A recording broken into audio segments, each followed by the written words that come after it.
Tonight, the Caribbean island being controlled by gangs. A national state of emergency is in effect in Haiti after armed men stormed 2 prisons, setting thousands of convicts free. So how do you stop the cycle of violence in a political vacuum? And is outside intervention really the right solution?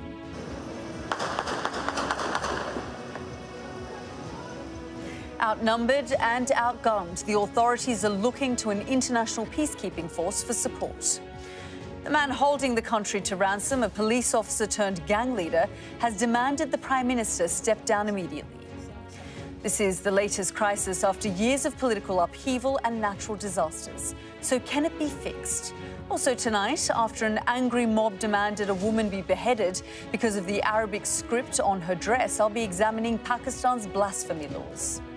This evening, I'll hear from the police officer awarded for her bravery and Asia Bibi, now in exile after being sentenced to death.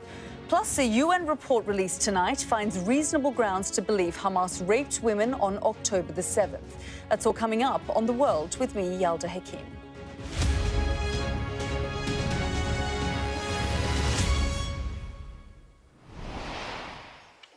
Good evening. What on earth is going on in Haiti? The Caribbean island is tonight under a state of emergency after an audacious jailbreak spearheaded by a notorious gang leader.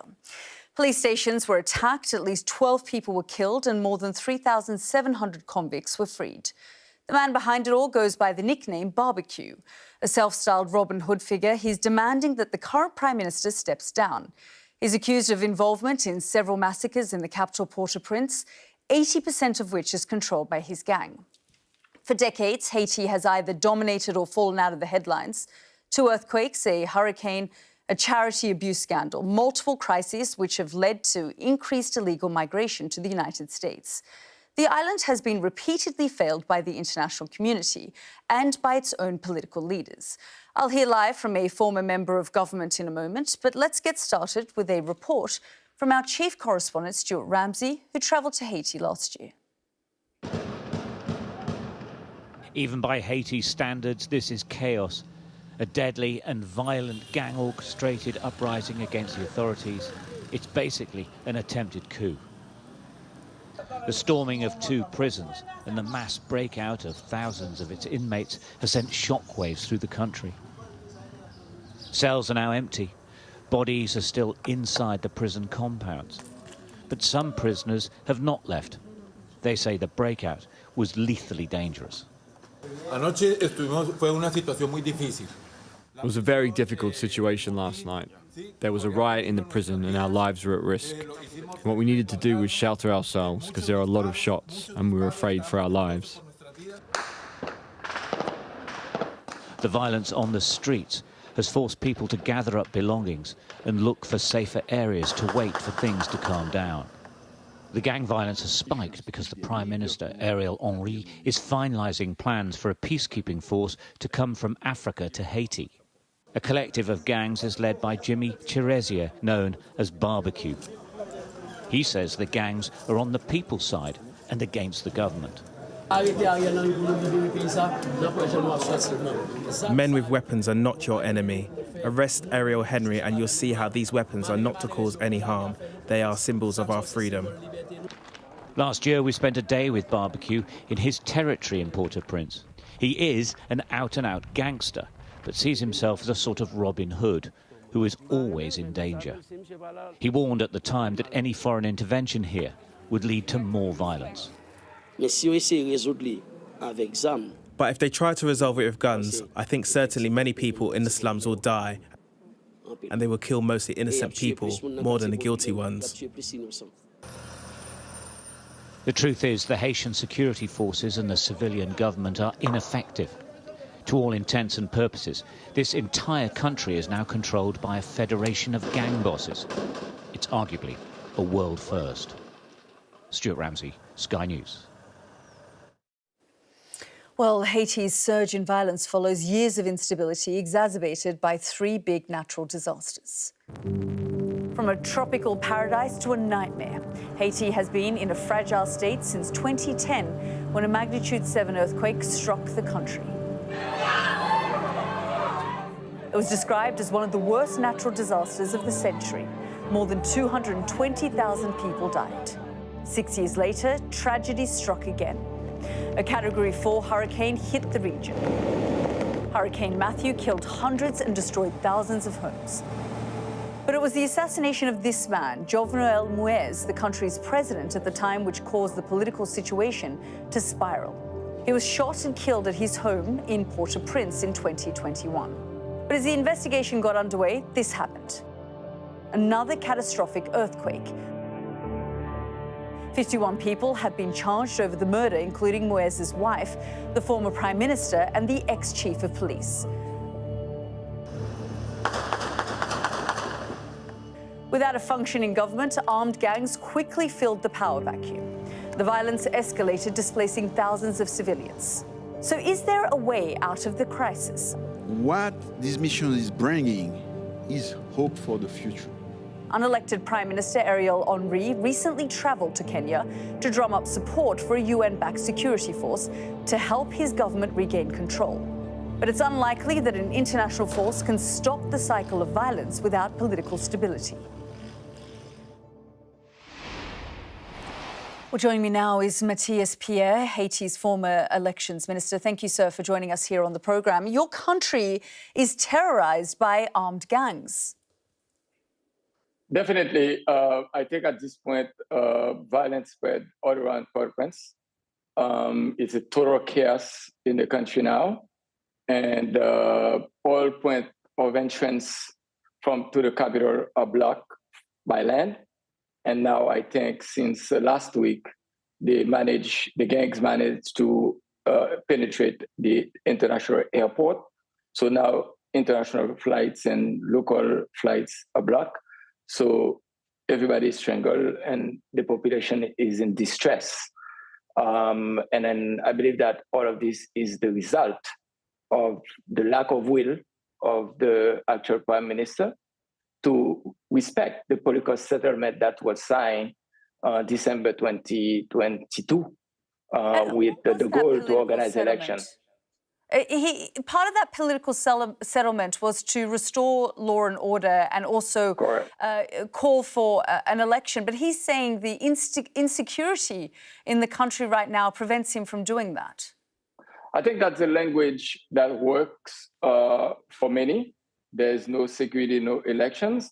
But remember, there are many steps that should have been taken that has not been taken for the past year. One, the Electoral Council was not even installed, was not even put together to give the sign that you're willing to organize elections. But I have to admit also, the responsibility is not totally on the side of the government. The opposition leaders also are working toward the chaos because they don't really want election without getting into power. So you got the chaos benefiting different groups in the society. On the government side, we need the international force to come. Chaos works for us because now the international community will see that the total chaos, we have to mobilize the funds necessary to have the international force to come in country. On the other side, and the opposition leaders, they want chaos to happen in the country. In that way, the prime minister can do his work. He has to resign. So the people in the country are strangled. The people of Haiti don't respond well to international forces. We saw what happened when UN peacekeepers were in the country, the scandals around that. But is there a feeling now that an international force is needed? I am among those who doesn't believe that international force can address the problem that we have in Haiti. But we have to admit also that because of embargo imposed by the United States to reinforce the national police and the army that are not equipped properly, I believe if the force come now under the leadership of the national police, the international community will have to provide them with necessary equipment. Because the biggest problem with the national police today, they are not equipped, they are not well paid, they don't have a weapon, they don't have ammunition, so they can do the job. Now, if an international force will come, I think with the $600 million that they want to mobilize, that could have been used certainly to reinforce the national police and the army. But we don't have time for that. And they're not going to do that. Now, if they come with the support of the police, the international community will help to provide the material and equipment for these forces to be acting. So then we can expect some result to organize election and hand in power to an elected government. Yeah, a terrible situation there in Haiti. Matthias, Pierre, thank you very much for joining us. My pleasure. Now, the humanitarian crisis in Gaza grows more grave by the day. Aid agencies say children are dying from malnutrition as food, water and medicine struggles to reach those that need it most. I've been speaking to our data and forensics correspondent, Tom Cheshire, about the current state of the aid operation. Have a look.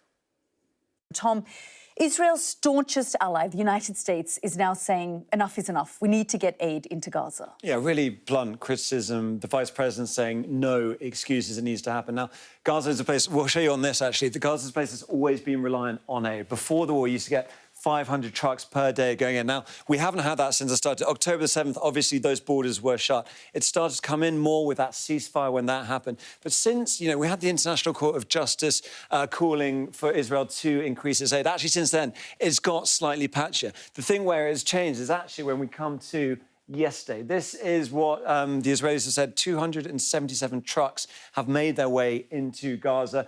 They say on there is a variety of things of food and supplies. That would be the second highest since we've seen, since those early days of November. The question is, of course, whether that can be sustained, given all the difficulties on the ground we've seen as well, whether you can do 277 trucks. Again, much less than the 500 that was going in there before. Tom, we are seeing, though, that there are ways of working around this blockade. Yeah, and the airdrop was the obvious, very symbolic. And I say symbolic because you had these coming from the sky, this joint US or Jordanian operation, and, it looks spectacular, but it's a real rebuke to the operation on the ground.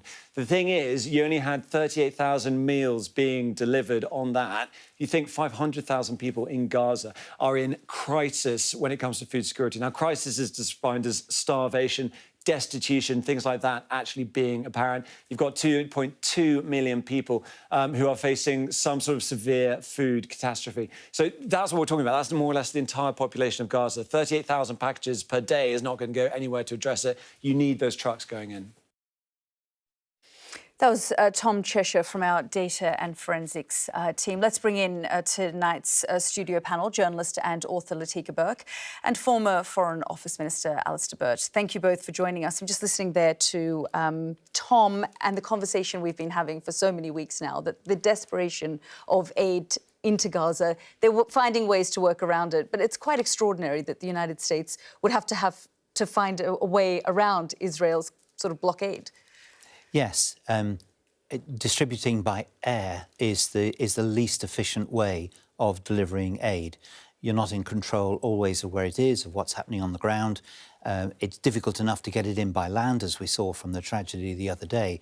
But if you're reduced to putting it in by air, it tells you an awful lot about the breakdown in support mechanisms and the inability to get in the amount you need.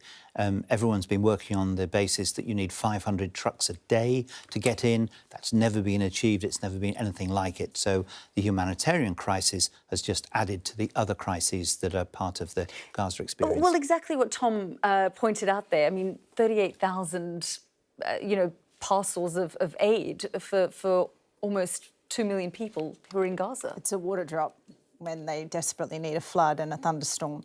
And don't forget, some of the more exotic options that the United States has been looking at is actually getting it in from water.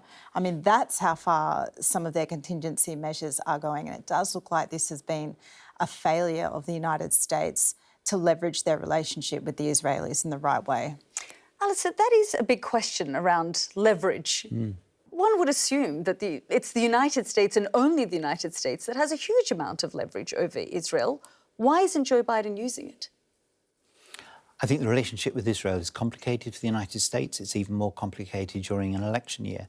And I think if you're looking for evidence over the past 5 months, you've found that the staunch support for Israel has been wearing away, but it's not resulted in any material change on the ground. I think the delay in a Rafah offensive has probably been brought about not only by the United States, but by the solid opposition from so many other states. but you would also expect to see it translated into something.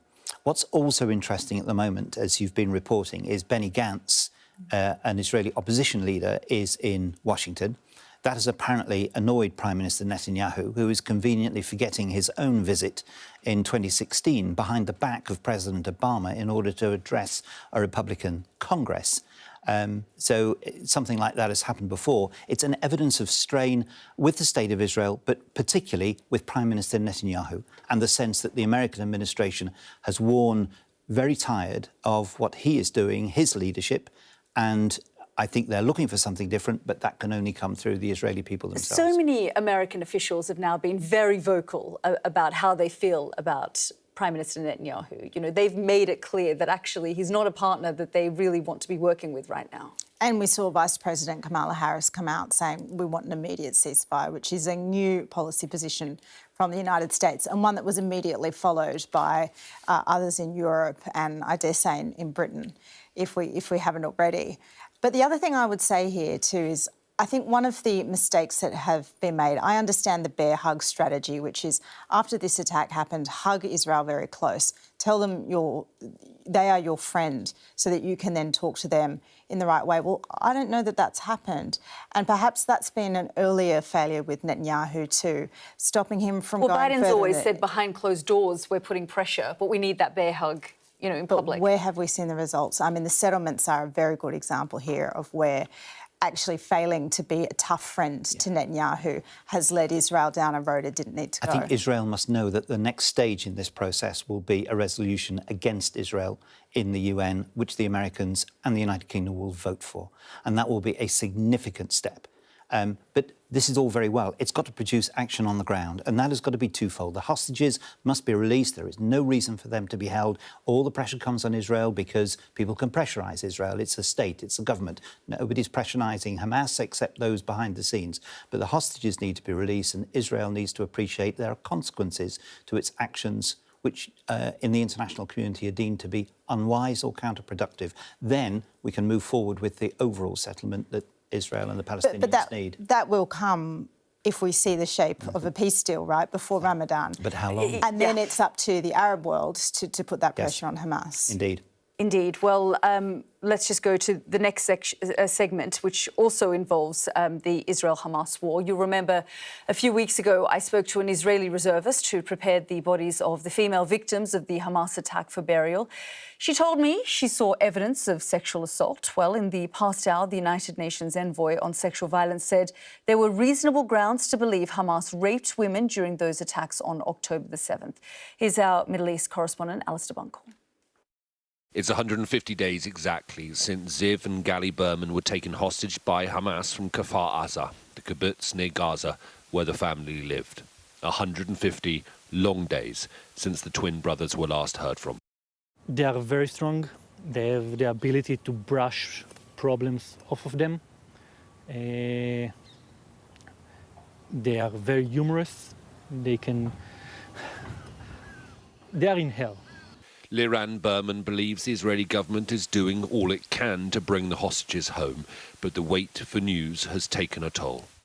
I'm not the best husband, I'm not the best father, but I'm doing whatever I can to keep myself focused on the release of my brothers, and I will treat myself after they will be here. There is a push to get a deal by Ramadan, which starts in 6 days' time, but the days are passing with little movement. Technical talks are ongoing in Cairo at the moment, but Israel hasn't yet sent a delegation to the Egyptian capital because they say that Hamas have not given them information that they've asked for about whether some of the hostages are alive or dead. As for the chance of a new deal in the coming days, it kind of depends who you speak to. Some are more optimistic, others are urging caution. The United Nations has released a report saying that it has found convincing information to believe that Hamas committed rape and sexual violence against Israeli women on October the 7th, and that the hostages could be subject to the same treatment still. I am of the strong opinion that this finding does not in any way legitimize further violence, but actually reinforces the need for an urgent ceasefire. Rockets were fired from Gaza into the Israeli town of Sderot today. It's a sign that Hamas isn't defeated and is still putting up a fight, almost 5 months into this war. Alistair Bunkle, Sky News in Jerusalem. Well, I still have Alistair and Latika here with me. And Latika, I mean, some of those accusations that we've been hearing about, things that unfolded and happened on October the 7th, absolutely horrifying. I interviewed a reservist who told me some of the things she saw, and we are now hearing more of this from the United Nations. I know, that report takes us right back to the days after this attack happened. And one of the more troubling things was, I think, an original denial by some porters to pretend that these attacks did not happen, these rapes didn't happen. And we know that women are always in conflict going to suffer sexual violence. So I hope that this is some sort of indication for those women who did try and tell their story and it was ignored. Indeed, I mean, the horrors of October 7 still haunt Israel, and we are, of course, also hearing from Palestinians that those in detention, in Israeli detention, have also suffered sexual violence and assault. Yeah, I think it's been appalling how long it has taken for there to be a recognition of what happened on October the 7th, and that women will have gone through what they've gone through. And this seems to be very late international recognition. Nonetheless, it seems to be very clear now. But yes, there have been accusations on the other side. And they frequently turn up in social media and the rest.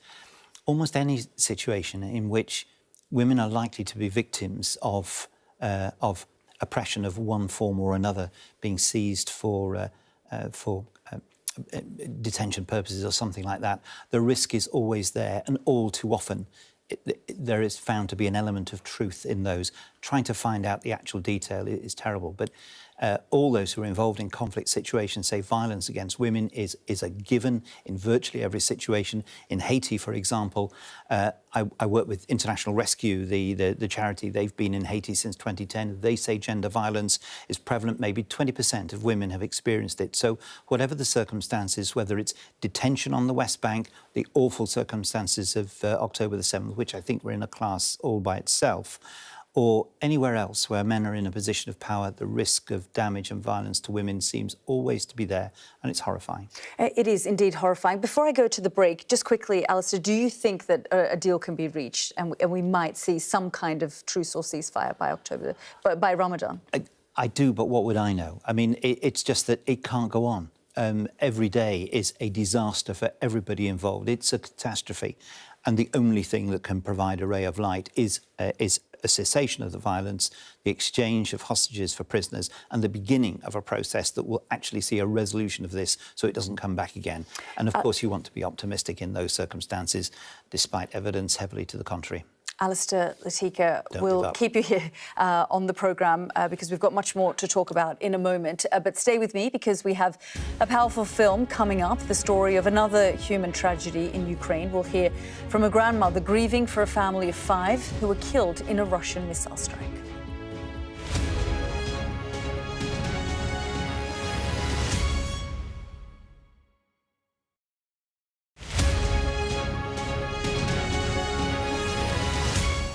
I'm Stuart Ramsey, and I'm Sky's chief correspondent.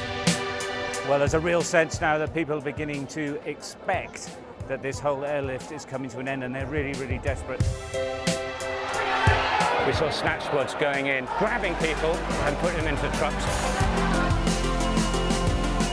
You either live and recover, or you die.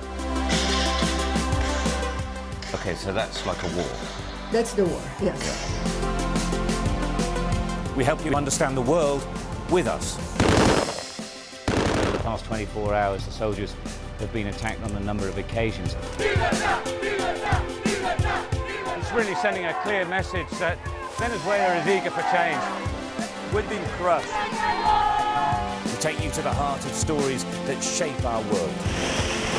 They were convinced the United States would become hooked. Well, they were right. An enormous explosion has just come down. I think it was a monster's just landed in between us. The information on this could bring down the entire network, not just in Iraq and Syria, but across the world.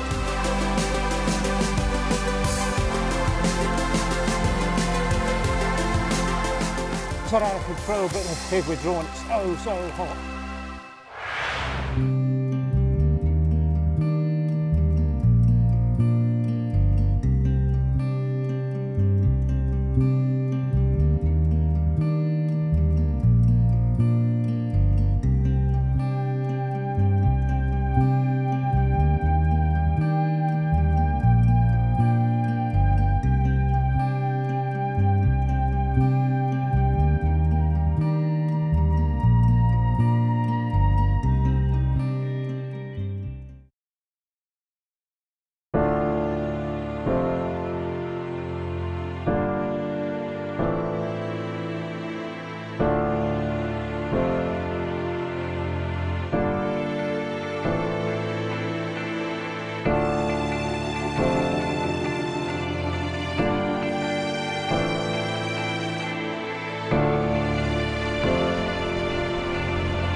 Welcome back. It's testament to the resilience of Ukrainians that many families opted to stay inside the country despite Russia's full-scale invasion just over 2 years ago.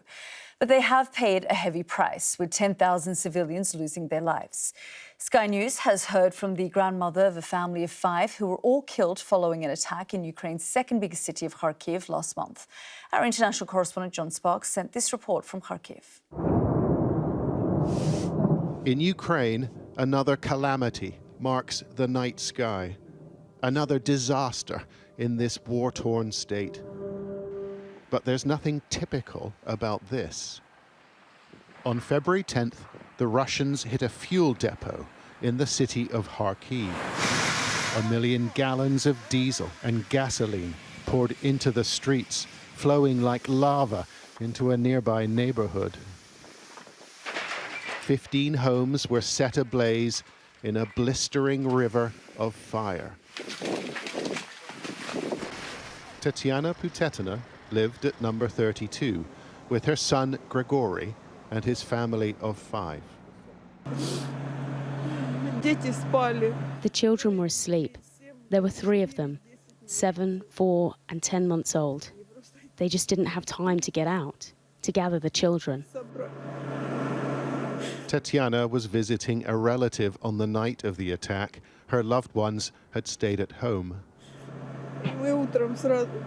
By 9 in the morning, I'd already returned. When they were recovering the bodies, they didn't show them to me. They were so badly burned. Her son was a builder. His wife, Olna, worked at the prosecutor's office. They'd spent the past 2 years trying to keep their 3 boys safe. Oleksiy was the oldest, with Mihailo in the middle. Pavlo was still a baby. Their grandmother led us inside the remains of their home. They found my son here. This is where he lay. It looks like he was looking for a way out. Here in the bathroom, that's where she was. Olna was holding 2 of the children close to her chest. This was Tatiana's home until a couple of weeks ago, but the structure is gone, and so is her life as she knows it. How do you come to terms with that?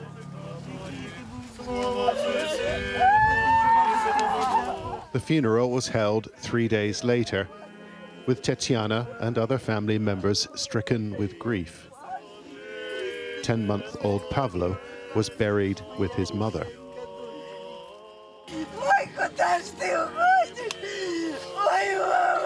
But when these images were posted online, she was mocked by some, Russians, she said, accusing her of pretending. When we were mourning at the cemetery, I held the coffin. There were comments like, "What an actress. She plays her role well." The fuel depot was still smoking long after the attack, and Kharkiv's streets were thick with a black sticky residue. We saw workers trying to patch up the pipes, but there are things here that will never be repaired. The stench will linger for years. That smell will stay. And it has affected the atmosphere too, because there were huge clouds of smoke. It was terrible. More than 10,000 civilians have been killed since the beginning of the invasion, and more than 500 of those are children. It is the pitiless product of a senseless war. Of course, it's hard. I come here every day, sometimes multiple times a day. I'll come here, walk around the house where they found their bodies. I'll shout, I'll cry, and then I'll leave. It is a journey that she will continue to make on her own. John Sparks, Sky News in Kharkiv. This is The World with me, Yalda Hakim. Next up, an extraordinary story of bravery. The female police officer hailed as a hero for saving the life of a woman who was almost lynched by an angry mob in Pakistan.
Welcome back. Let's turn our attention to Pakistan. It has the world's second strictest blasphemy laws after Iran.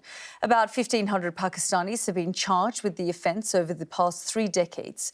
A conviction could mean death, but so can an accusation. Many have been lynched even before their cases go to trial. Last year, up to 8 people accused of blasphemy died this way, mostly killed by mobs.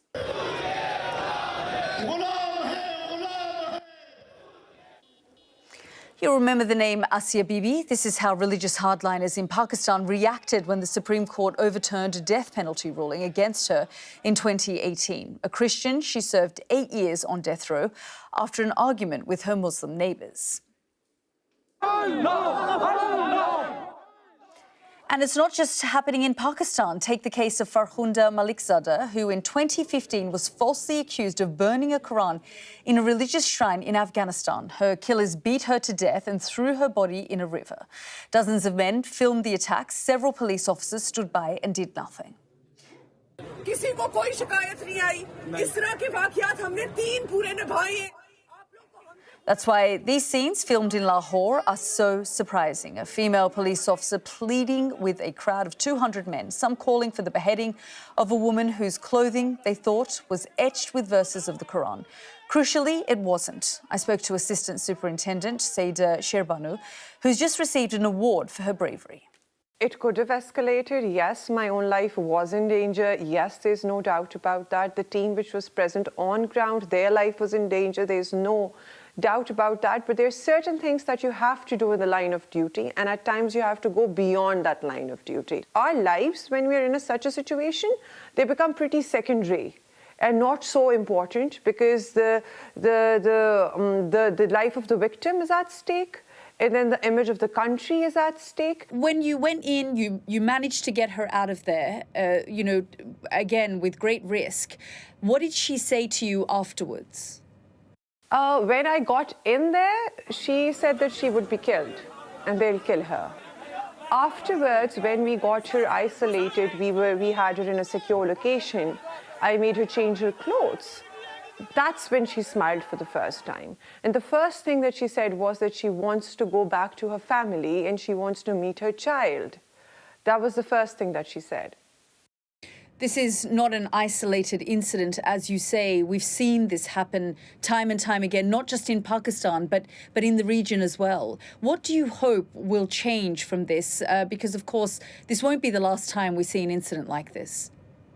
Hopefully, this would be the last time, at least in Pakistan, given that it is going to prove to be a very solid, positive case study. The most important thing is that it has made the society question itself. Because the 4 and 5 minute walk that I took from the main Firozpur road till I reached that area is a bustling bazaar. It's a bazaar full of people. It's a bazaar full of customers in multiple shops. So people were going on with their daily activities, all the while knowing that there is a woman surrounded by around 200 people ready to be lynched. So that's a question that is going to be posed on the society's consciousness, on its conduct, and how it has morally degenerated and why it has degenerated to such an extent. So now people have started asking, if 200 people can be ready to lynch her, why can't 600 people be ready to protect her? Well, Sherbanu, many say what you did was courageous. You got an award, the country's highest law and order award for being fearless. Do you consider yourself a hero? This is too big of a question for me to answer. And since it's a perception-based question, I think people around me would be a better judge of this and would give you a better answer as opposed to me. Sherbanu, thank you so much for your time. Thank you. Thank you for having me. That was that extraordinary police officer in Lahore, Saida Sherbanu. Well, you heard about her case a moment ago. Tonight, I've also been speaking to Asia Bibi, who fled Pakistan and has been living abroad for nearly 6 years. I asked her how concerned she was to see another woman surrounded by a mob. Have a listen. Asia Bibi, when you first saw these images that have just come out of Pakistan of a young woman being rescued by a police officer, what went through your mind?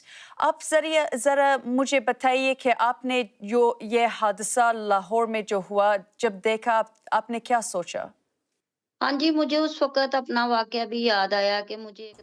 Yes, after viewing that scene, my own incident crossed my mind. The way I was arrested and lost my senses. Similarly, the same scenario was with that young girl. The dress which she wore at the time had some Arabic words printed on it, but the mob thought it was the Quranic verses. It's Arabic-speaking people's dress fashion.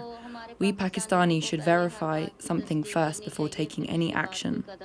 Lastly, I would like to say that young boy from Christian community helped that girl by locking her inside the shop until the lady police officer arrived and saved her. I appreciate their efforts. Yeah, I mean, this is a situation that like I said, you understand very well. You were on death row yourself after spending 8 years in prison. You were finally free. Did you ever think that you would be free? It was 11 years that I was in prison for, but I had strong faith that I would get my freedom, because God was with me along and in my father's prayers. I have a strong belief that if you are honest, that God is always with you. Asia Bibi, thank you so much. Shukriya. That was Asia Bibi there ending that report. Let's bring in our panellist. Journalist Latika Burke is here with me, and former Foreign Office Minister Alistair Burt. I mean, quite extraordinary. Two very brave women there. A police officer who could have been lynched herself going into that dangerous mob, and a woman who survived. I mean, she was reluctant to call herself a hero, but I think we're all in agreement, right? She is H-E-R-O, a capital H hero.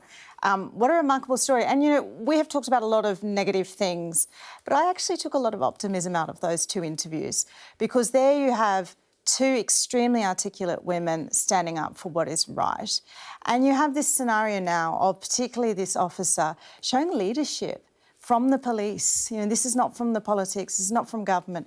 She is saying, well, the society now is questioning itself because of this one act, because of something that was caught on video, it went viral. Maybe we can try and stop this mob of accusing first and even maybe, if we're lucky, thinking later. But of course, if something more dangerous has taken place in between, that doesn't happen. So I actually found a lot of room for optimism there, Yalda. Maybe I'm being naive, but I hope it's a better story. It is so extraordinary, though, Alistair, isn't it? When you think about what that police officer did, a female police officer walking into a mob like that, they're bloodthirsty usually in those mobs, when they think that this is an issue of blasphemy, where they thought the Arabic script on her dress was somehow, you know, verses of the Quran. We can't sort of underestimate how, or overestimate really, just how dangerous that was. It was exceptionally dangerous, and in many of the cases where blasphemy has been alleged in Pakistan, it has been mobs who have taken the lead. I'm not aware of an actual conviction and execution for the charge of blasphemy, but there have been lynchings. And my friend Shahbaz Bhatti, who was the Pakistan's Minister for Minorities, he was assassinated in 2011 for defending Asia Bibi. And the governor of Punjab, who was murdered, his killer was showered with rose petals by lawyers during the trial. So what the police officer was going into is very deep. And if by her example, she can, as she says, turn the population into looking at themselves, seeing what they were doing or threatening to do to a woman, and realise this is no way for the country to move forward. And if the politicians would show her courage and make sure this was removed from their society, then that long and bad history of blasphemy, which is usually used not about blasphemy, it's usually used in local disputes to get an advantage. That was the situation for Asia Bibi. It was a village that had something against her and her family. But if by the officer's example it produces a change in Pakistan, then that would be surely enormously welcome. Latika sort of expressed optimism and said she hopes that actually this might be a turning point. Do you feel optimistic, though? I think one of the points we were discussing when we saw the young lady on your clip was that she's obviously getting a lot of backing and support to do this. You know, the government in Pakistan must approve and appreciate what she's done and her getting out there. And that may be a sign of optimism that they are prepared to stand up to those who are abusing faith and religion for their own purposes and saying we're not having our society characterised by what might have happened here. Latika, the other point is we're hearing about these cases in Pakistan, but it happens across the region. I just spoke there about an Afghan woman who was beaten, dragged through the streets, burnt, run over by a car, lynched by a mob, and then, left to die simply because she questioned something in an Islamic shrine. I mean, while we hope that there can be change, the fact remains that these happen in these small villages and towns across that region.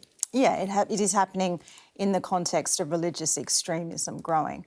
And the danger in this, the absurdity in this case too, is there's a lot of reporting saying there were local clerics and scholars actually in that group that were trying to advance on this woman. How could they have not understood what was actually written on her dress, which I think was the word for beautiful? Arabic for beautiful, yeah. Yes, as opposed to a verse from the Quran. I mean, that's a pretty big lost in translation error to make over somebody you are trying to attack and potentially kill. You were talking there about change as well in the society, but I mean, when you look at the political situation in Pakistan, the economic situation, the security situation, I mean, this is just one of a multitude of issues that current country is currently facing. It is, as we've seen with the recent elections and all that. There is very little that religious intolerance cannot make worse, and that's something that we've seen. But it's to be hoped that Pakistan will find its way through these political pressures. It's had an election, but they've still got to work through the charges and the case against Imran Khan, and they've got to find a democratic way forward for all that. But what it doesn't need are cases like this, and it doesn't need people to use religious extremism to advance their own cause. It's usually men and power that are the common denominators here, and they will use anything to keep themselves in power or to inflict it on others. And I'm afraid faith is often used in too many circumstances to provide the extra element to turn people in your direction. And it does happen in more places than just Pakistan. Alistair, Latika, thank you for your thoughts. This is The World with me, Yalda Hakim. Next up, has the Home Office U-turned on its decision to deny visas to a youth orchestra from Afghanistan? And tonight on Sky News at 10, the Chancellor once again hints he will prioritise tax cuts ahead of public spending in Wednesday's budget, but the finances are tight. The House of Lords has inflicted no fewer than 5 defeats on the government over amendments to the Rwanda bill. And the US Supreme Court gives Donald Trump a huge boost, and his bid to again become president will be live on the US election trail for the latest. That's all coming up at 10 o'clock tonight.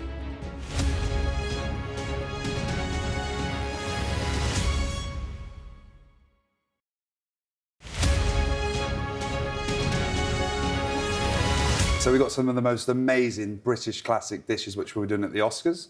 So we got a beautiful lobster fish and chips, bit of tartar sauce, and we've even put the classic British fork, which the Americans love. Yeah. Naturally. So this is all food for the after party? Yes, so the governor's ball. So they go to the actual Oscars, they get their award, and they go up the stairs to the governor's ball, which they'll get these dishes. OK. We've also got the prawn cocktail roll, which is served in a soft brioche, sort of 3-biter.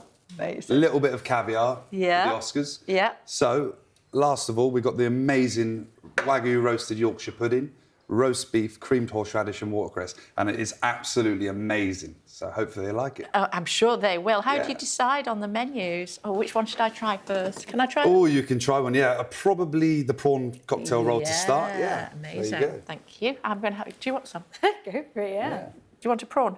Yeah, go on then. I'll have a prawn then for you. There you go. So it's a little bit of Mary Rose sauce. OK. Keeping it as classic as possible. Thanks. Hopefully they love it, but let's see. So, but, I mean, they've got the fancy frocks on and all that sort of stuff. Yeah, I mean, everything had to be taken into consideration. Notice I said the caviar for me. Oh, yeah, the big piece. Yeah, well, why not? Why not? And how many covers are you doing? Like, what's the scale of this? It is actually enormous. It's around 2,000 people. And there's like a huge queue. And I'm like, surely that's not the queue for this stall. Because there's like 10 stands within this governor's ball. It's like ballroom. And there's just queues and queues of people. But we were quite popular because we were doing the British food. And the Americans love fish and chips and all that kind of thing. So it was super popular. Couldn't keep up, obviously. But, carried on. There's only 3 chefs on that front desk. So... Which big names made it to your stall? That's great question. Wow, there were so many amazing people. And I mean, for me, Brendan Fraser, obviously, he had won the Oscar last year, and he was so lovely. Lady Gaga was amazing. This is the Wagyu, best one. isn't it? Yeah, this is the Wagyu beef. Yeah.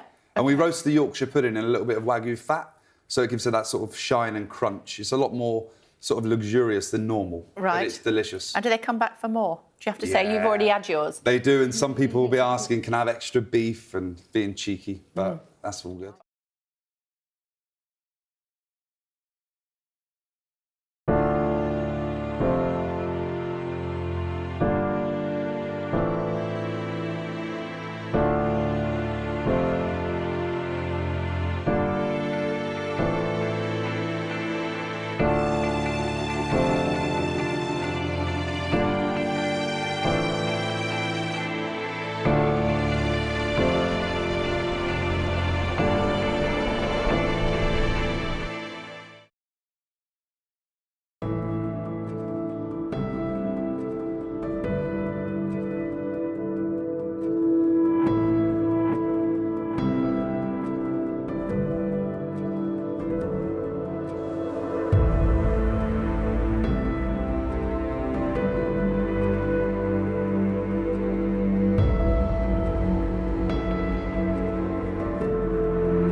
The Home Office's decision to deny visas to the Afghan Youth Orchestra provoked outcry. It came just days before a planned tour of England was due to go ahead. Tonight, though, there are reports of a government U-turn.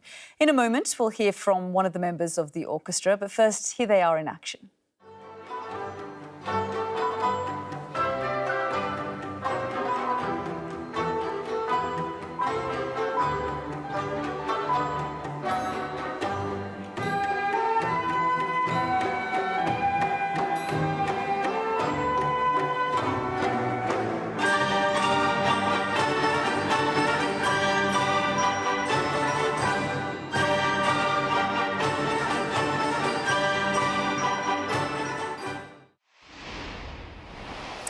So, will the group be allowed to play? Well, joining me now is Shugufar Safi, a percussionist at the Afghan Youth Orchestra.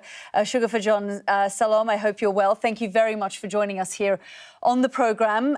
We know that you may or may not be allowed back into to play here and come here with your orchestra. But just first of all, tell us, how disappointed were you when you were told that your visas had been denied? First of all, thank you for having me. Well, it was really painful for us that we heard that the government of UK, they didn't give us visa. But I still don't know about the new updates, but we hope that they will give us visa, because we practice a lot and a lot for months and months to be ready for a UK trip.